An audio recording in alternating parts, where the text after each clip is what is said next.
Hi everyone, and welcome to Delphi's How-To video series. I'm Dave Hobbs, Senior Trainer here at Delphi Product and Service Solutions.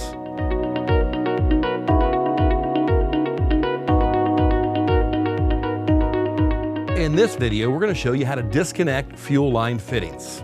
We always put safety first, so make sure that you're thorough and you're careful. Don't get in a hurry. Don't forget to wear safety glasses and gloves, have a fire extinguisher on hand, and work in a well-ventilated area away from anything that could have a flame or spark. Anytime you disconnect a fuel line that is a compression or press quick release type fitting, you want to make sure that you depressurize the fuel system. So I pulled the fuse on this particular vehicle, ran the engine until it ran out of gas.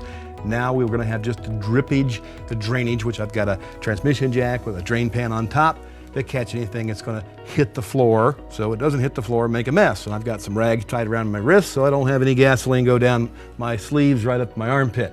Now, what I want to do is, and I've already done this, I'm going to spray some penetrant along this area right here to get into that little fitting, because sometimes they can get a little bit dry and a little bit hard to turn. Now, what's going to protect that fitting, kind of keep it on as a secondary safety, is this little clip right here. So let's take a screwdriver and pop that clip off.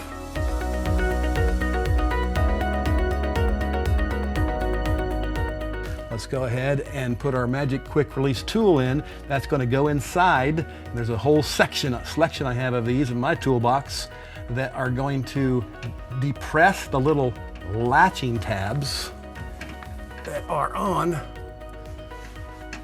the fuel line. So that's going to go right in there, and as they kind of wiggle it, and you'll feel it snap at some point, and that's going to be your cue that you have depressed it. I may have to get around the other side now and push with one hand and twist with the other.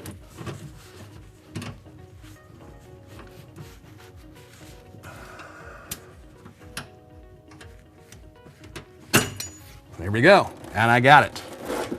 So that's popped out, and you would do your work. Let's say you're under the hood. You have the same kind of fitting under the hood at the rail.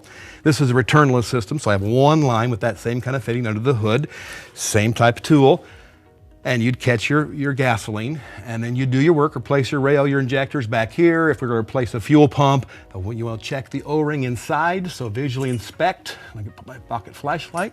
A little more gas as we visually inspect. Here we go.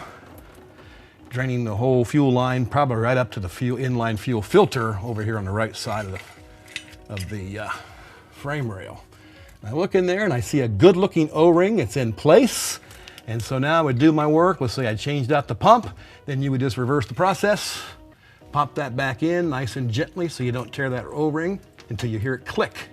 And it won't want to come back out if you have snapped it in properly. There we go. You heard that big click? That's the stopping point. And then you put your secondary retainer clip on. The way you found it would be this way. And the small end goes on the fuel line itself. There we go. Double check it. Now pressurize the vehicle back up. So put the fuse back in the fuse panel for fuel pump. Turn the key on, let it prime, maybe start the engine. Check it out from underneath here with the bright flashlight, no leaks, you're good to go.